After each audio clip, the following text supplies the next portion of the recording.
We're excited to introduce a powerful new feature in the IPG Hub app, the Favorite System. This tool lets you save and send multiple documents, videos, and literature in one email.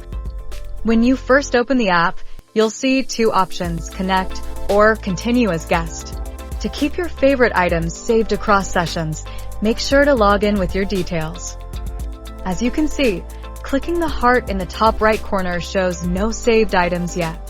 To save an item, simply tap the heart icon next to the product, literature, or video you want to favorite. If you're not logged in, a prompt will appear asking you to sign in. Once logged in, you can save all related resources with a single tap on the main heart icon within a product page. You can also manage what you save. For example, clicking Literature allows you to deselect items you don't need. Sharing is easy. Select the items you want.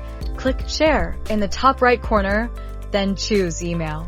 The app will auto-populate a message with links to all selected resources. Need to clean up your favorites list? Just select the items you want to remove and hit Delete. You can even save links to access XR showrooms in VR and AR for an immersive experience. The new Favorite System streamlines your workflow, making it easier to access and share important IPG resources. Try it out today.